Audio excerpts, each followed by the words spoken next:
Hello and welcome to NewsClick.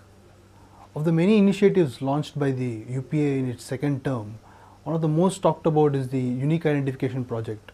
It is now called Adhaar and it's under implementation under the leadership of Nandan Nilekani, a former chief of the Infosys software company. He has been now given cabinet status and the Adhaar project has been conceived with much touted benefits, including delivery of welfare services and much needed unique ID for every citizen. We talked to Raj Mathur, who is a leading free and open source software advocate and a technology expert, to comment on the various aspects of the Aadhaar program. Hello. Hi. Now, the Aadhaar project's main USP, so to say, is this claim that it will drastically reduce fraud and duplication of identities in the delivery of welfare services. Now, the problem is whether it is technically feasible to create a single database of nearly 1.2 billion people with unique biometric information, that is fingerprints and iris scans, and also to search for all that in real time. And also, would it not require a much greater national and local telecom infrastructure than what it is currently or even in the near future? What's your take on that? The first and biggest problem actually is the identification technology itself. How are you going to ensure that of these, let's say hypothetically 700 million people, how are you going to ensure that your data capturing and your data validation technology is being able to handle that many unique characteristics or unique sets of characteristics for that many people? Okay.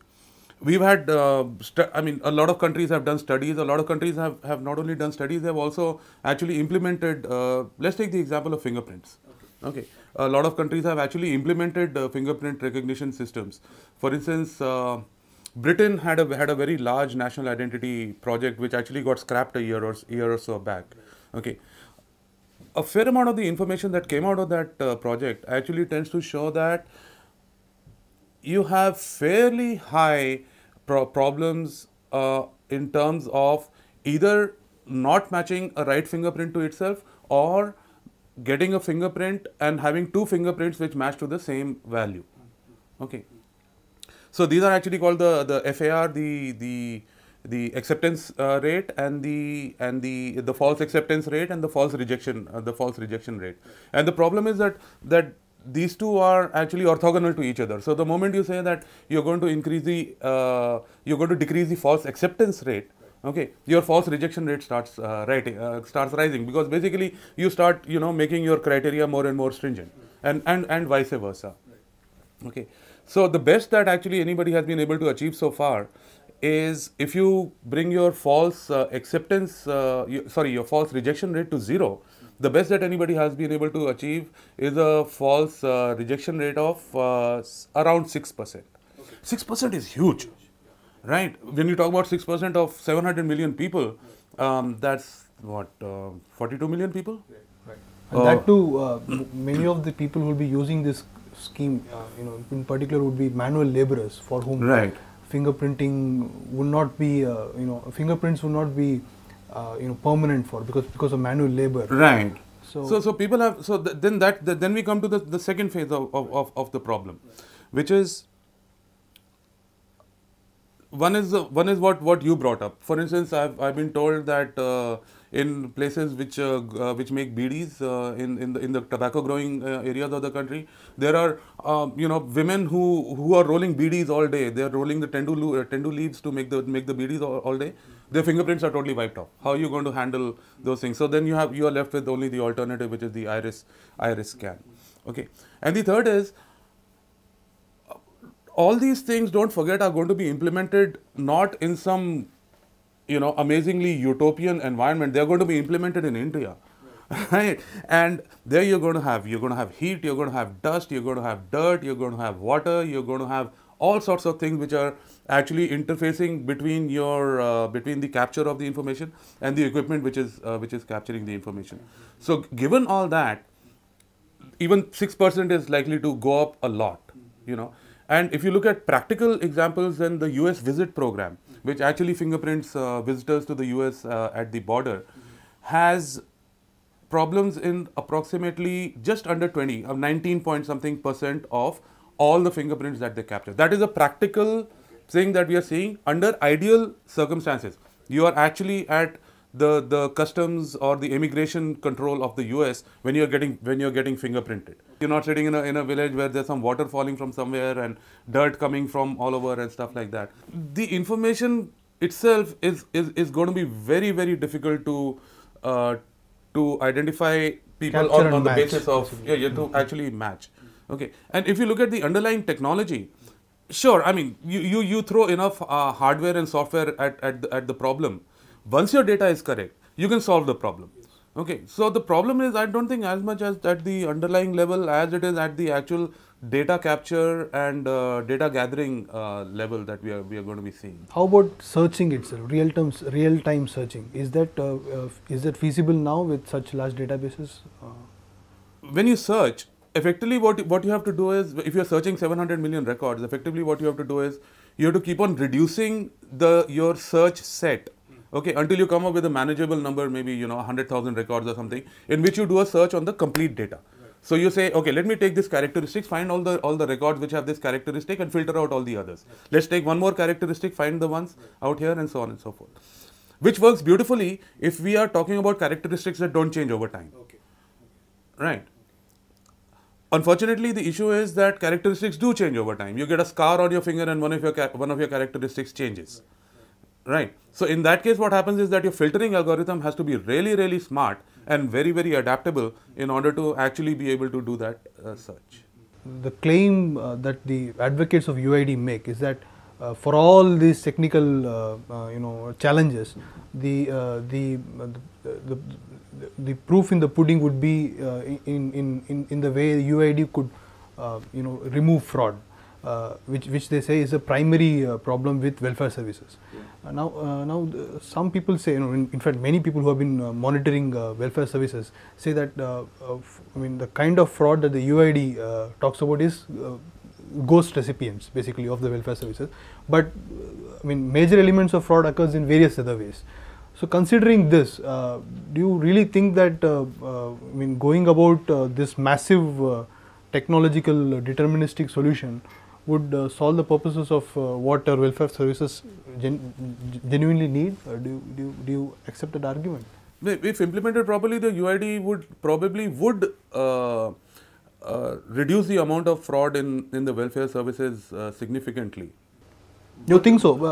For example, I'll just take an example. Let's take the PDS. Fraud as defined by the UID is that there is duplication, in the sense that if X is the recipient of rations, Y gets it and X doesn't get it, and that's where fraud happens. But if you look at it carefully, fraud in PDS happens in different ways. Material that is supposed to go from the godown to the ration store doesn't really go over there. It's filched by people midway. So UID can't solve the problem. Not that problem. Agreed. That's why I said only a part, maybe a significant part, but only a part of the problem can be solved with a proper application of unique identification in the country. In my opinion, it would be foolish to think that throwing technology at a social problem is any solution at all. Technology will not solve social problems. Social problems can only be solved by social and political will. Yes. And until that happens, UID seems to be destined to become yet another project which started off with amazingly good intentions, okay, but could not deliver on its promise because of the ground realities that are happening out here. We talk about corruption in NREGA, for instance, right? As somebody pointed out, if you make the NREGA itself very technology savvy, okay, all that is going to happen is that you're going to get technical corruption. Okay, but the corruption is probably still going to exist at the end of it. So technology isn't any solution per se to these sort of ills. And having said that, the fact that we don't have firm figures of the overall budget behind the UID program, but numbers such as 30,000 crore rupees, has been thrown about, by the Planning Commission itself. So considering this, do you think that it's a white elephant to go about a project like this for when social ills can be solved only through social and political will? unfortunately, I don't see any initiative from anybody to say that this is the quantum of the ills that we are facing. Right. Okay. Once we have the UID in place, once Adhaar is up and running and has managed to do what it was supposed to do, that quantum is going to reduce by this %.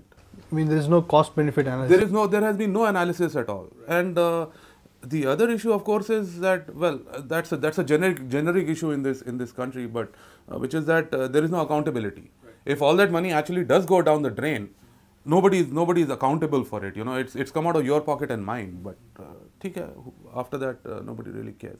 So until that analysis has been done, until benchmarks and metrics have been defined for saying whether UID is a success or not, any figure that you quote, okay, is too high. And another argument that's been put forth by critics is that the UID, the way it was conceived, initially before the UPA came up with the UID program per se, the idea of providing IDs to all citizens of the country was from a national security perspective. Mm-hmm. Then there is this NAT-grade project that's also, you know, going on side by side. Mm-hmm. So people say UID and the NAT-grade project per se, they constitute a threat to civil liberty. So let me explain one of the arguments that they make. They say that various registers would be using the UID the facility for registering individuals to avail their services. Now, the individual would not necessarily know that his or her ID is being used by his various registers. So, doesn't that constitute a threat to privacy or of the individual per se? What's your take on that? That is a very big issue which has not really been debated, you know, to any extent at the national level. Sure, there have been a lot of regional initiatives, a lot of smaller individual organizations have brought that up. But capturing somebody's unique identity, capturing somebody's biometric identity, his or her fingerprint and iris scan, is actually a major invasion of privacy. Okay, now you may be doing it from the best of motives. You might actually be able to justify doing it, right? But first of all, the question really is, do we really want to do that? Okay, and nobody's really answered that question. You know, is this the best way? Is this the only way of actually solving these problems?